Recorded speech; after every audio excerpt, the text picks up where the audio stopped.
Hello नमस्कार दोस्तों। Welcome to astrology channel Lakshmi Sutram astro. आज की क्लास में हम बात करेंगे ज्योतिष के बहुत ही स्पेशल सूत्रस की, और वो सूत्र हैं मेनली जुपिटर पर बेस्ड। आज की क्लास के दो पार्ट होंगे।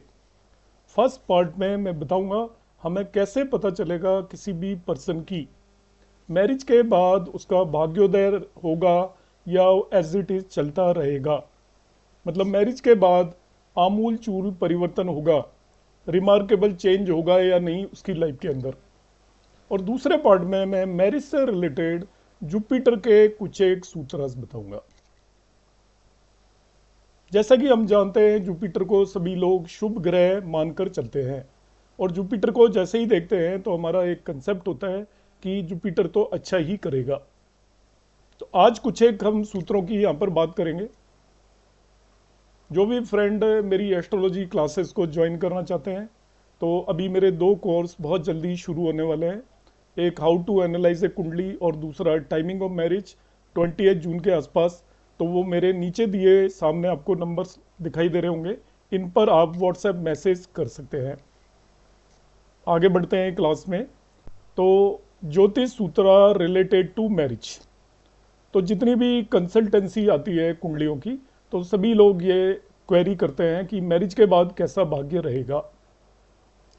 तो मैरिज के बाद भाग्योदय होने के दो कॉम्बिनेशन हैं। यदि आपकी कुंडली में जो मैं अभी दो कॉम्बिनेशंस बता रहा हूं वो हैं, तो मैरिज के बाद भाग्योदय होगा। भाग्योदय होगा या नहीं होगा वो एक अलग तरीके का है, मगर आपकी मैरिज के बाद आपकी लाइफ के अंदर रिमार्केबल या विजिबल चेंजेस जरूर होंगे।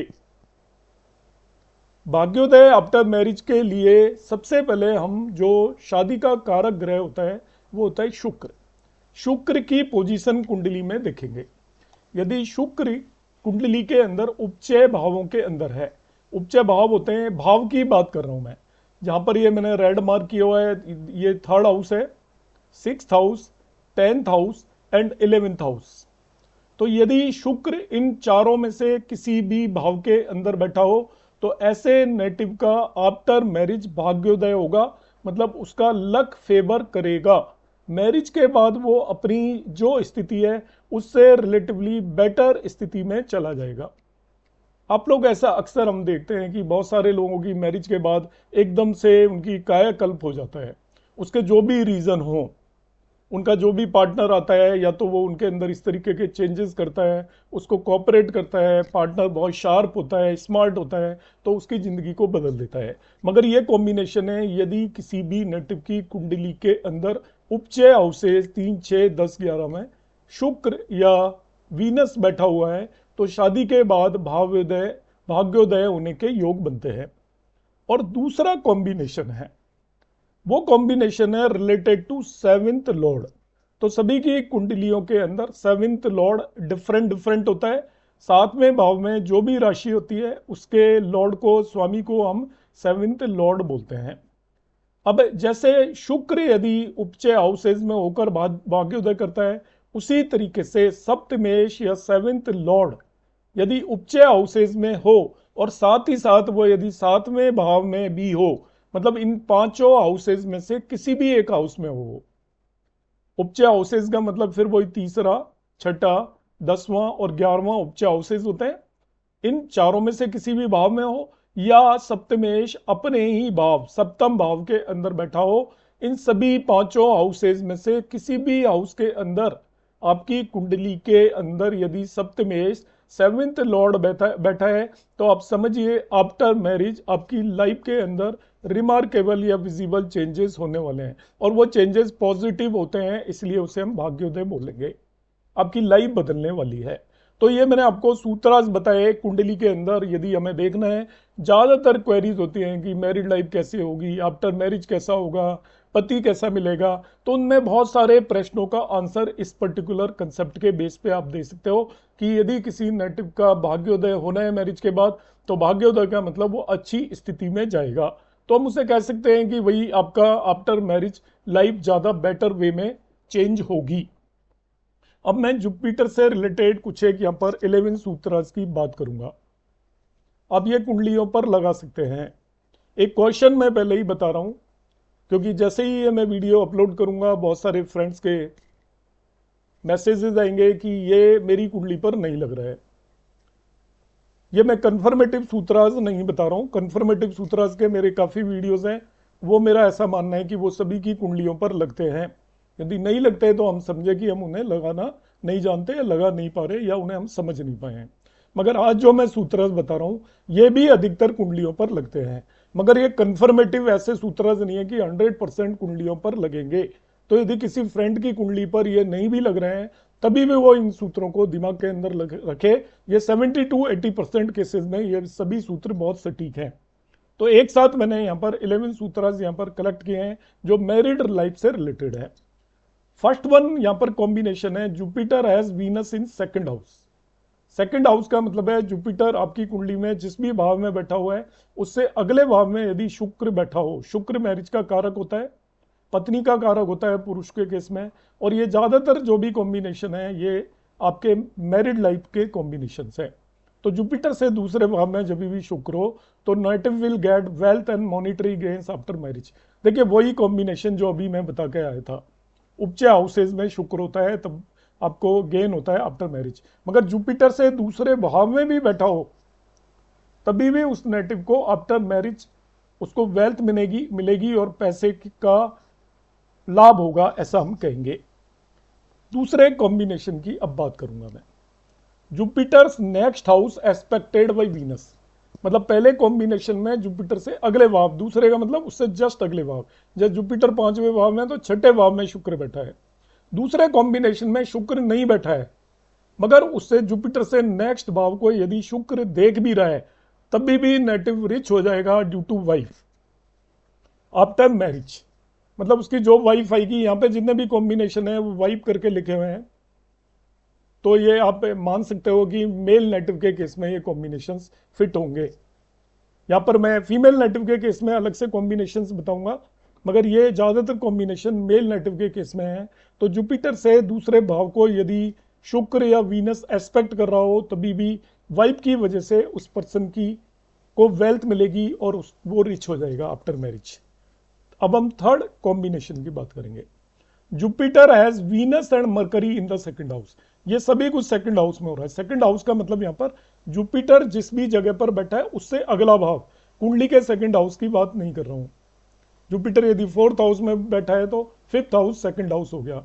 यदि वहां पर वीनस और मरकरी हो, ये दोनों ग्रह हो, तो native will have illicit relations with many women. उसका बहुत सारे वुमेन से या औरतों से रिश्ते होंगे, नाजायज रिश्ते जिन्हें हम बोलते हैं। यदि जुपिटर से दूसरे भाव में यदि वीनस और मरकरी दोनों बैठे हों, अकेला वीनस बैठा है तो वो आपको वेल्थ देगा, मगर साथ में मरकरी बैठा है तो वो इस तरीके की वेल्थ देगा कि उसके बहुत सारे वो इस तरीके की अट्रैक्टिव उसकी पर्सनैलिटी होगी कि वो अपोजिट पार्टनर को इजीली अपनी तरफ अट्रैक्ट कर पाएगा, ये भी कह सकते हैं हम। Fourth combination, Jupiter 7th house. Jupiter 7th house का मतलब जुपिटर से 7वां भाव, 7th हाउस फ्रॉम जुपिटर। कुंडली में गुरु जहां पे भी बैठा है उससे 7वें भाव के अंदर 3, 9, 12 राशि हो। यह डुअल साइन है, द्विस्वभाव राशि है, यहाँ पर 6 नहीं लिया हुआ है। तो जुपिटर से 7वें भाव में यदि 3 मतलब मिथुन राशि हो, 9 मीन्स धनु राशि हो, 12 मीन्स मीन राशि हो 7वें भाव के अंदर, तो ऐसे पर्सन की 2 शादियां होंगी। 2 शादी होने की वजह, पहली शादी खराब होगी, डिवोर्स हो सकता है, पहली वाइफ की डेथ हो सकती है, या उसके 2 रिलेशंस होंगे, आप ऐसा कह सकते हो। साइमल्टेनियसली 2 पार्टनर्स होंगे, अब वो मैरिड हो या ना हो। तो ये कॉम्बिनेशन है यदि जुपिटर से 7वें भाव के अंदर 3, 9 और 12 साइन हो तो ऐसे पर्सन की 2 मैरिजेस होती हैं। सिमिलरली इससे मिलता जुलता ही कॉम्बिनेशन है जुपिटर 7th हाउस लॉर्ड, मतलब जुपिटर से 7वें भाव का स्वामी। पहले केस में जुपिटर के 7वें भाव के अंदर 3, 9, 12 राशि है, उसका स्वामी यदि 3, 9, 12 राशि में चला गया, जुपिटर कुंडली में देख लीजिए, सपोज जुपिटर आपका 4th हाउस में बैठा है तो वहां से 7वां 10वां भाव हो गया, तो 10th भाव के अंदर 3, 9, 12 राशि है, या उष्टेंद्र भाव का स्वामी भी 3 9 12 राशियों में जाकर बैठ गया है, तभी भी ऐसे नेटिव की 2 मैरिजेस के कॉम्बिनेशंस बनते हैं। नेक्स्ट कॉम्बिनेशन की बात करेंगे 6th, जुपिटर 7th लॉर्ड इन 12th साइन। 7वां जुपिटर से 7वें भाव का स्वामी 12th साइन में हो, वो यहां पे भी आया था देखिए, मगर वो 12th साइन में हो तो वो उसकी वाइफ बहुत ज्यादा फेथफुल और डिवोशनल होगी। वो पर्सन चाहे 2 रिलेशंस रख सकता है, उसकी 2 वाइफ्स हो सकती हैं, मगर जो उस पर्सन की वाइफ होगी वो बहुत ज्यादा फेथफुल और डिवोटेड होगी उसकी तरफ, और रिलीजियस भी होगी। ये कंसेप्ट आप मानकर चलेंगे। Now will talk about the concept number 7। Jupiter has Venus in 12th और 6th हाउस। अब इसका मतलब क्या है, जुपिटर जहां भी गुरु बैठा हुआ है उससे 6ठे या 12वें भाव में, जुपिटर से काउंट करेंगे अब, उससे 6th या 12th हाउस में जुपिटर जहां पे भी जिस राशि में हो उससे एक राशि पीछे है। जैसे जुपिटर सपोज 5 साइन में सिंह राशि में है तो 4 साइन उसका 12वां भाव हो जाता है और 10 साइन उसका 6ठा भाव हो जाता है। तो जुपिटर जहां पे भी बैठा है उससे वीनस हो 12th या 6th हाउस में, गुरु से देखना है आपको, तो natives marital life will not be happy. उसकी मैरिज के अंदर परेशानियां आती रहेंगी, एक परेशानी जाएगी दूसरी परेशानी आती रहेगी, किसी ना किसी वजह से उसकी मैरिड लाइफ सफर करती रहेगी, खुशहाल नहीं होगा मैरिड लाइफ में। सेम ही कॉम्बिनेशन है यदि Jupiter 6th house lord with Venus, 6ठे भाव का स्वामी, जुपिटर से आप गिनिए वहां से 6ठे भाव का स्वामी 6th हाउस का स्वामी यदि शुक्र के साथ जाकर बैठ गया, तभी भी मैरिड लाइफ के अंदर ट्रबल्स क्रिएट करेगा। वो शुक्र को पीड़ित करेगा। जुपिटर से 6ठे भाव का स्वामी शुक्र के साथ कंजक्टेड हो गया, then also it will create problems in the married life. Next combination है Jupiter and Venus in same house, दोनों का कंजंक्शन हो गया, युति हो गई। अब बहुत सारी कुंडलियों में आप देखोगे जुपिटर वीनस की युति हो जाए, एक साथ बैठे हो, तो ऐसे नेटिव की जो मैरिज होगी, वाइफ होगी, सेम टाउन की होगी।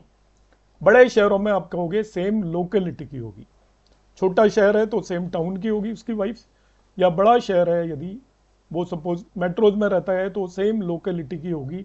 This is also very important concept जो हम यूज करते हैं। हमारा क्वेश्चन अराइज होता है, ज्यादातर लोग कुंडली में यही पूछते हैं कि वाइफ कहां से मिलेगी।